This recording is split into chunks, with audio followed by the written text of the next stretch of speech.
ഒരു സിനിമയാകുമ്പം ടി വിയിൽ ഞാൻ തിയേറ്ററിൽ അധികം പോയിട്ടില്ല ചെറുപ്പത്തിൽ. അപ്പം ടി വിയിൽ വരുമ്പം അത് അവാർഡ് പടാ, സ്ലോ ആണ് ആ സിനിമ, അത് കാണണ്ട, വേറെ ഏതെങ്കിലും പടം നോക്ക്, കുറച്ച് ഫാസ്റ്റായിട്ടുള്ള. അപ്പോൾ എനിക്ക് തോന്നുന്നത് എല്ലാവരും ഇങ്ങനെ ഒരു കമൻറ്റാണ് പറയുന്നത്. നമ്മുടെ പോസ്റ്ററിൽ കുറേ അവാർഡ്സിൻ്റെ ഇതുണ്ടല്ലോ, അത് കാണുമ്പോഴേ പറയുന്നത് അത് അവാർഡ് പടാ, സ്ലോ ആയിരിക്കും, അത് കണ്ടാൽ നമുക്ക് വെറുതെ എന്തിനാ പോണേ, സ്ലോ ആയിരിക്കും എന്നുള്ളൊരു സ്ലോ, ലാഗ്, ഈ പറയുന്ന ഒരു വേർഡ്സ് നമുക്ക് ഇതിനോട് യോജിപ്പിക്കാൻ പറ്റില്ല. ആ ഒരു വേർഡ് സ്പ്രെഡ് ചെയ്യാൻ വേണ്ടിയിട്ട് ഞങ്ങൾ എല്ലാ തിയേറ്ററുകളിലും പോകുന്നുണ്ട്, റെസ്പോൺസ് അറിയാൻ വേണ്ടിയിട്ട്. എന്നിട്ട് നമ്മൾ എല്ലാവരെയും അറിയിക്കുന്നുണ്ട്, ഇതൊരിക്കലും ഒരു സ്ലോ പടമല്ല, നിങ്ങൾക്ക് ചിരിച്ച് ആസ്വദിച്ച് വരാൻ പറ്റുന്ന ഒരു സിനിമയാണ്. അതുകൊണ്ട് നിങ്ങൾ ഞങ്ങൾക്ക് അവാർഡ് കിട്ടി, ബിക്കോസ് നല്ല സിനിമയായതുകൊണ്ട്, അംഗീകരിച്ചത് കൊണ്ട് നമുക്ക് അവാർഡ് കിട്ടി. അത് ഞങ്ങൾക്ക് ഒരുപാട് സന്തോഷമാണ്. അതൊരിക്കലും ഞങ്ങൾക്കൊരു ഭാരമല്ല. പക്ഷേ ഇതൊരു ഫാസ്റ്റ് ഫൺ അങ്ങനത്തെ ഒരു സിനിമയാണ്, മുഷിപ്പിക്കാത്തൊരു സിനിമയാണ്. ലളിതവും സുന്ദരവുമായ ഒരു പടമാണ്. കുമാർജി ഓഡിയൻസ് റെസ്പോൺസും തിയേറ്റർ റെസ്പോൺസും ഒക്കെ കണ്ടല്ലോ.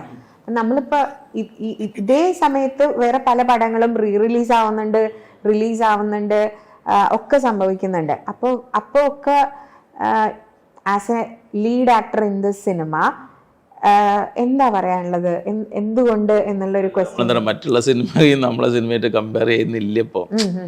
അതായത് ഓഡിയൻസ് പല രീതിയിലാണ്. ചിലർക്ക് മാസ്സായിരിക്കണം, ചിലർക്ക് ഭയങ്കര ഫീൽ ഗുഡ് ഫിലിം ആയിരിക്കണം, അല്ലെങ്കിൽ എന്താ പറയുക എൻ്റർടൈൻമെൻ്റ് ആയിരിക്കണം. ഇപ്പോൾ സത്യനന്ദിക്കാട് സാറിൻ്റെ സത്യനന്ദിക്കാട് എന്നൊരു പേര് കണ്ടാൽ തന്നെ നമ്മളെ ഉള്ളിൽ ഏകദേശം ആ സിനിമേൻ്റെ ഒരു കുടുംബചിത്രം എന്നുള്ള ഉണ്ടായിരിക്കും. ഷാജി കൈലാസ് സാറിൻ്റെ ഒരു പേര് കണ്ടാൽ ഒരു മാസമായിരിക്കും. അങ്ങനെ ഓരോ സിനിമേൻ്റെ റൈറ്ററും ഡയറക്ടറും പേര് കാണുമ്പോൾ തന്നെ ഓഡിയൻസ് തിയേറ്ററിലായിരിക്കുമ്പോൾ അവർ തന്നെ ഒരു പ്രെജുഡിസ്റ്റുകൾ, മുൻവിധികളുണ്ടായിരിക്കും. പക്ഷെ നമ്മുടെ സിനിമയ്ക്ക് അങ്ങനത്തെ ഒരു മുൻവിധി എടുക്കാൻ പറ്റിയിട്ടില്ല. ആകെ കിട്ടിയത് പിന്നെ ഇൻ്റർനാഷണൽ ലെവലിലുള്ള അവാർഡുകൾ ധാരാളം അവാർഡുകൾ മാത്രമല്ല.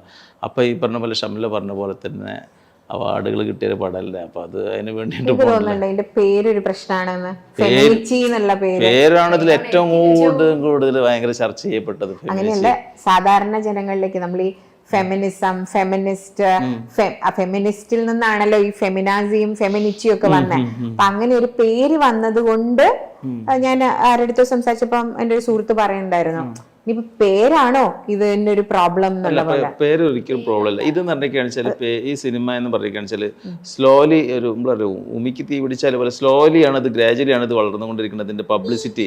നേരെ മറിച്ചിട്ട് ഇപ്പോൾ ഒരാൾ സിനിമ കണ്ടതിന് ശേഷം 30 ആൾ കണ്ടോ 20 ആൾ കണ്ടാലും ഒരാളോട് പറയുന്നത് എടാ നല്ല സിനിമയാട്ടോ, ഇതിൽ നിൽക്കുന്നു പോവുകയാണ്. പക്ഷെ നല്ല സിനിമയാണെന്നുണ്ട് അത് അത്രത്തോളം ഉൾക്കൊള്ളുന്നില്ല.